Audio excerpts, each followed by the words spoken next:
tadi sudah Kak menunggu loh. Oh iya Kak. Oke. Nyaman Ci duduknya? Alhamdulillah nyaman Kak. Oke. Saya senang yang sudah mau datang. Sebelum kita mulai, gimana perjalanannya ke sini lancar?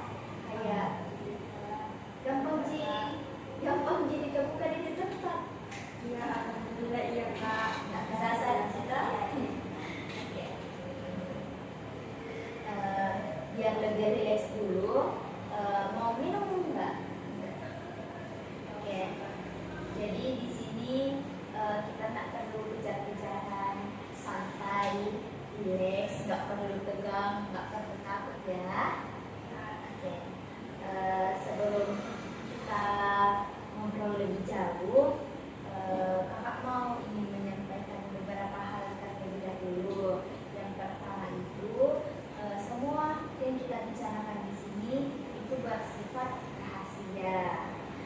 Jadi saya tidak akan menyebarkan apapun yang Dian ceritakan kepada kakak, pokoknya ke siapapun tanpa izin Dian. Jadi Dian aman di sini mau bercerita tentang apapun itu. Oh iya ya Kak. Itu yang bikin saya mau datang ke sini Kak. Oke, baik.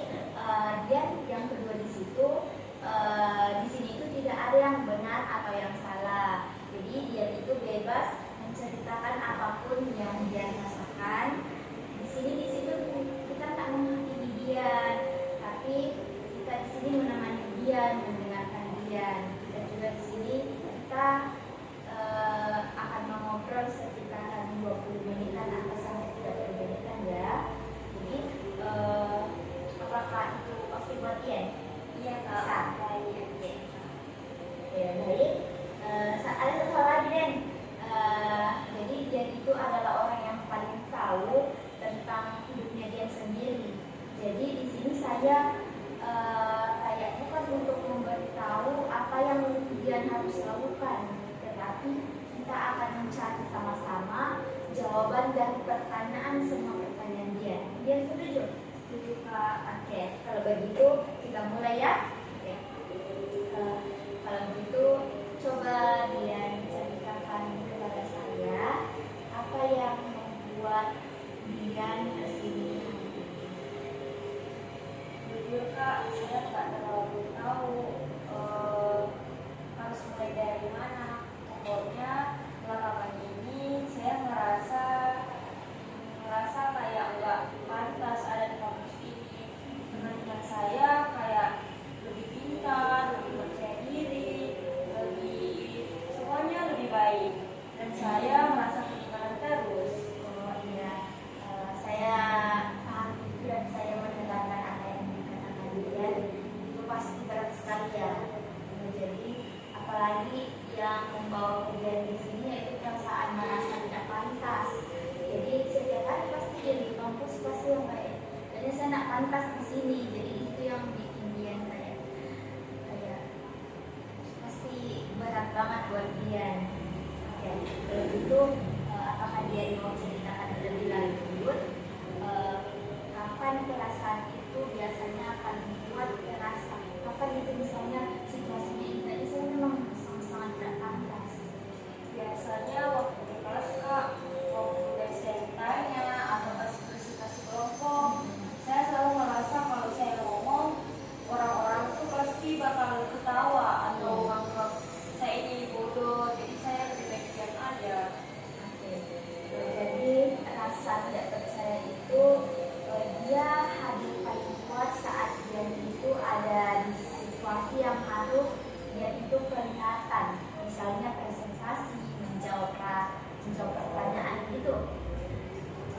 Oke, kalau gitu Dian kan tadi menyebutkan rasa tidak percaya diri. Kalau boleh saya tanya, sudah berapa lama dia tidak percaya diri itu kayak dia merasa tidak percaya diri?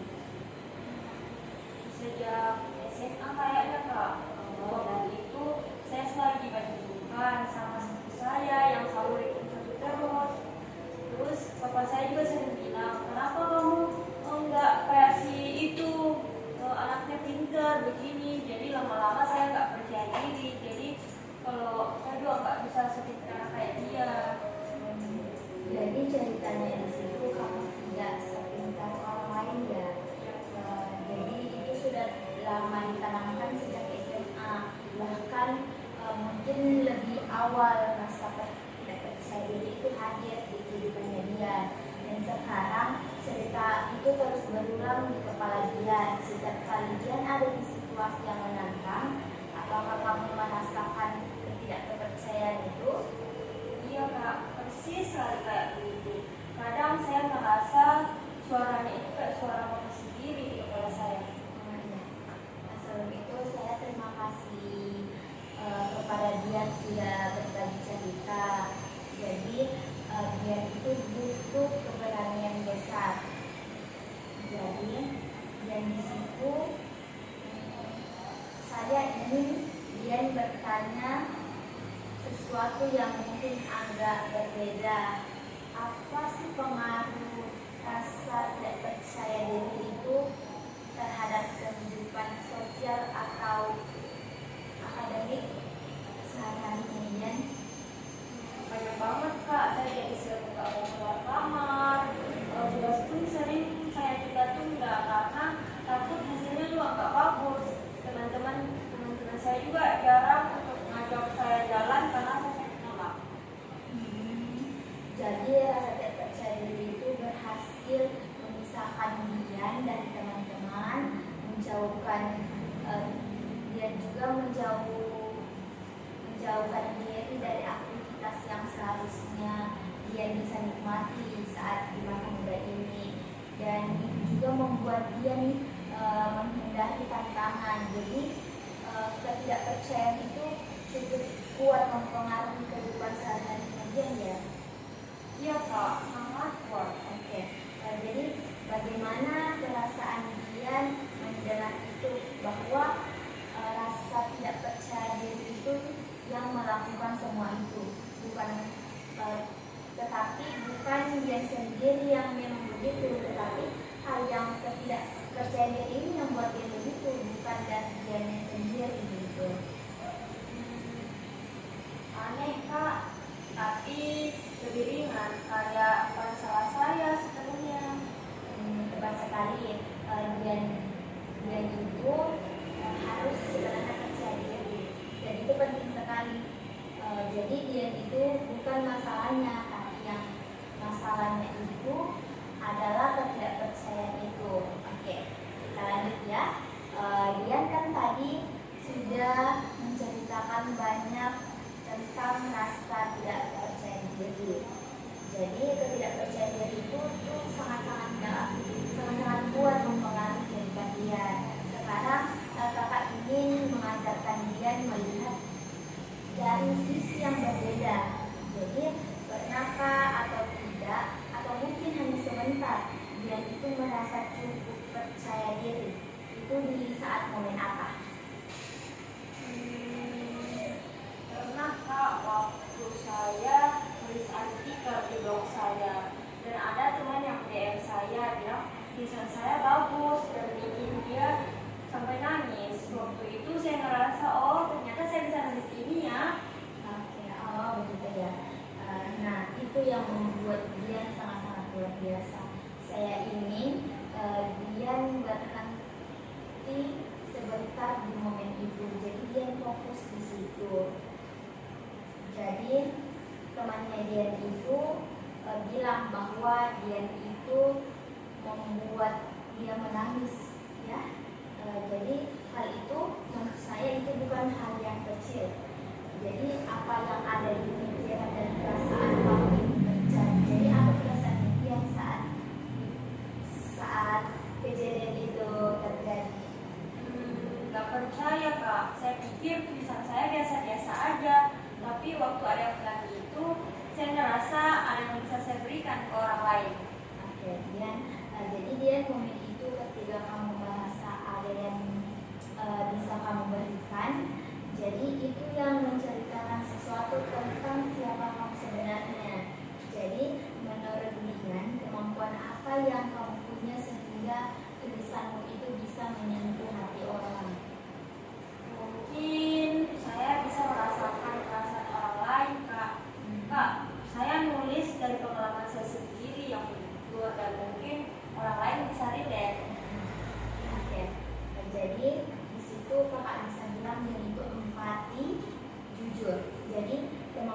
menyentuh hati orang lewat kata-kata. Jadi menurut kakak itu bukan kemampuan yang semua orang punya. Jadi kakak mau bertanya juga, apakah Dian ada momen-momen lain bahkan yang sangat kecil ketika rasa kepercayaan diri itu tidak berhasil menghalangi Dian? Waktu bulan, waktu diskusi Kak, ngomong. Nah, teman saya ini bingung sama materi dan saya yang jelasin. Jadi ternyata saya bisa jelasin dengan baik sampai dia ngerti. Iya. Nah, itu juga sangat-sangat luar biasa menurut kakak. Jadi momen itulah yang membuat Dian berhasil melawan. Jadi cerita saya tidak mampu, kamu malah yang jadi sumber penjelasan buat teman kamu. Apa artinya itu menurutmu? Jadi apa artinya menurut Dian itu? Mungkin saya sebenarnya lebih mampu dari yang saya pikir Kak. Nah, saya sangat senang sekali jika Dian berpikiran dan bilang itu sendiri. Nah, memang saya lihat di sini Dian sebenarnya bisa, cuma ada terhalang tentang tidak kepercayaan diri ini. Oke, Dian sekarang saya ingin mengajak Dian kayak melakukan sebuah latihan imajinasi. Jadi, apakah Dian boleh bersedia? Jadi sekarang Dian tutup mata sebentar kalau mau. Oke, atau cukup bayangkan saja ya. Misalnya malam ini Dian tidur dan saat kamu bangun besok paginya ada sesuatu yang ajaib terjadi semalam. Jadi rasa tidak percaya diri ini dan cerita saya tidak cukup baik itu sudah hilang, sudah pergi. Tapi karena kamu baru bangun, kamu belum tahu keajaiban itu sudah terjadi. Apa hal yang pertama yang kamu sadari yang menunjukkan bahwa sesuatu itu sudah berubah? Mungkin saya bangun dan gak langsung cek Instagram untuk lihat orang-orang lain Kak. Saya cuma bangun dan merasa oke, hari ini saya mau ngerjain sesuatu. Saya pergi ke kelas tanpa takut dilihat orang. Oke, itu sangat-sangat bagus sekali ya Dian. Lanjutkan nah. Jadi di kelas apa yang berbeda dari biasanya? Mungkin saya duduk di depan Kak, bukan di pojok belakang kayak biasanya. Waktu dosen tanya saya akan angkat tangan. Dan mungkin jawaban saya salah, tapi saya tetap angkat tangan. Wah, itu sangat-sangat luar biasa ya Dian. Dan kamu harus melakukan itu. Angkat tangan meskipun itu salah. Apa orang-orang yang di sekitaran kamu ini yang lihat kamu, mau dosen atau teman, akan perhatikan yang berbeda dari kamu pasti hari itu. Mungkin mereka akan lihat saya lebih hadir ya Kak. Iya. Lebih ada, Iya. bukan cuma bayangan di pojok Iya, ada. ya, betul. Jadi ya kita di situ dia harus lebih hadir, lebih ada. Saya juga suka cara dia mengungkapkan hal tersebut. Dia juga yang lebih hadir itu. Jadi apa nilai atau hal yang paling penting bagi dia? Mungkin percaya kalau pendapat itu sangat berharga dan juga kita berhak untuk merasa ada dan didengar Kak. Nah, jadi Dian kalau mau minta kamu memberi angka dengan skala 1 sampai 10, di mana 1 artinya rasa tidak percaya diri menguasai hidupnya Dian secara sepenuhnya, dan 10 itu artinya Dian sudah menjadi Dian yang lebih hadir, lebih ada, seperti yang Dian bayangkan seperti tadi. Sekarang coba kamu beritahu ke kakak berapa angka itu. Mungkin 3 atau 4 ya Kak. Angka 3 atau 4 itu penting. Kamu tidak di angka 1, artinya ada sesuatu yang sudah membuatmu di sana. Jadi apa yang sudah kamu lakukan sehingga kamu ada di angka 3 atau 4 dan bukan di angka 1? Mungkin saya masih datang ke kampus setiap hari, meski berat Kak, saya masih nulis blog, dan hari ini mungkin juga saya datang ke sini itu sangat gak mudah buat saya. Nah, Dian, kamu baru saja sudah menyebutkan 3 hal yang sangat luar biasa, yaitu datang ke kampus meski berat, itu butuh keberanian, terus menulis itu komitmen, dan datang ke hari ini itu adalah keberanian yang terbesar. Sekarang apa satu hal kecil yang bisa kamu lakukan di minggu depan yang membuat kalian dari angka 3 ke 4 atau angka 4 ke 5? Mungkin saya akan coba angkat tangan sekali di kelas, hanya sekali ya Kak. Iya. Oke, 1 kali ya. Itu konkret, realistis, dan itu sudah luar biasa. Kita komitmen bahwa dia harus melakukan itu ya. Harus komitmen. Oke, Dian, kita sudah kan menemukan banyak hal saat kita berbincang tadi. Jadi momen tulisanmu yang menyentuh temanmu itu adalah momen yang menjelaskan juga ke temannya tadi, keberanian datang ke sini. Semua momen itu mereka menceritakan versi dia yang berbeda, dan cerita saya yang tidak cukup baik tadi. Jadi itu adalah hal kebalikan dari ketidakpercayaan diri dia. Jadi ada sisi yang baik ternyata dari hal itu, dan situ yang membuat dia bisa percaya diri. Oke, kalau kamu bisa memberikan judul untuk cerita baru tentang dirimu, cerita yang berisi momen-momen tadi, judulnya judul apa? Mungkin dia yang masih berjalan Kak, karena saya nggak berhenti Kak. Oke, Dian yang masih berjalan. Oke, itu judul yang sangat luar biasa menurut kakak ya. Dian berjalan meskipun berat, itu bukan kelemahan, itu ketangguhan. Siapa dalam kehidupanmu, mungkin teman, keluarga, atau bahkan dirimu sendiri di masa lalu, yang akan paling tidak terkejut mendengar bahwa kamu sudah berhasil bersaing sejauh ini? Mama saya Kak, mama selalu bilang saya kuat, saya yang sering nggak percaya.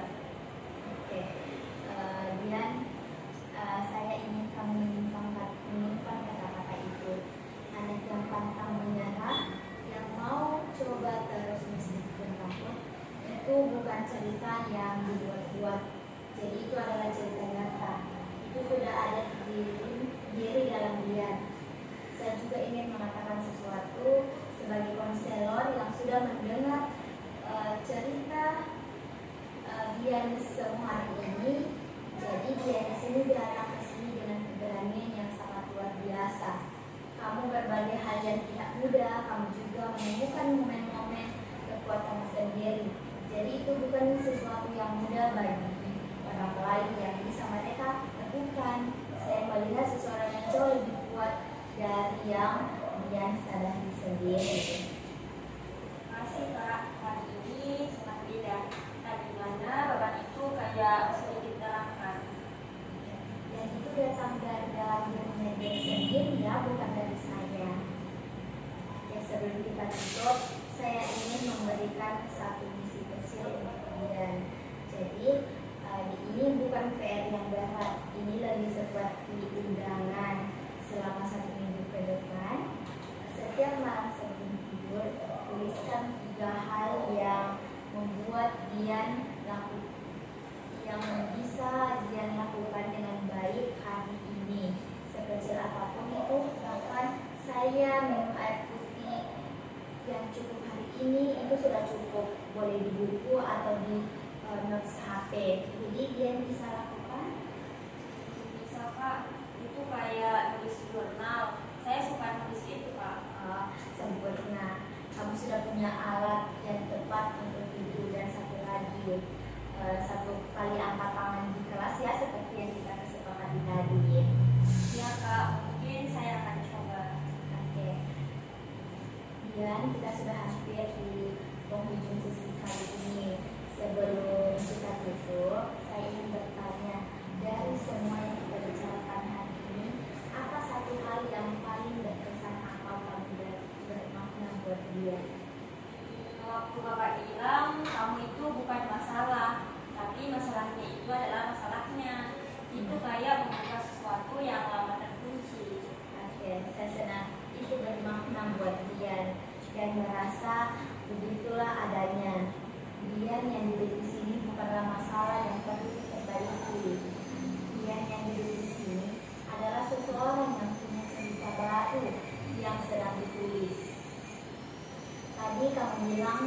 beban terasa sedikit terangkat atau lebih ringan. Kalau di skala 1 sampai 10 tadi, sekarang kamu ada di angka berapa? Mungkin sudah naik ke 5 kak. Dari 3 ke 4 dan ke 5 dalam satu sesi itu ada kemajuan yang nyata dan sangat luar biasa. Jadi saya ingin dia tahu proses ini belum selesai dan itu sangat-sangat wajar. Cerita baru tidak langsung terbentuk secara sempurna.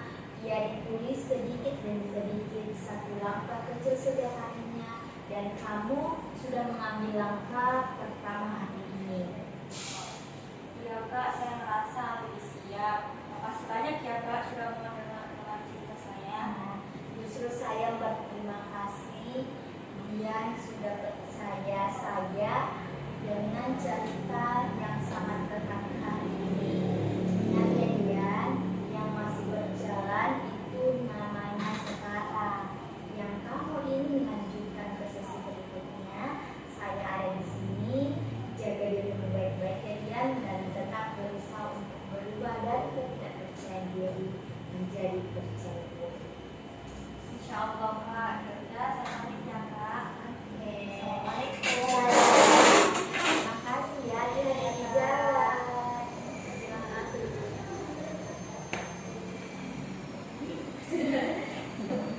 Ya, kamu mah coba sebelum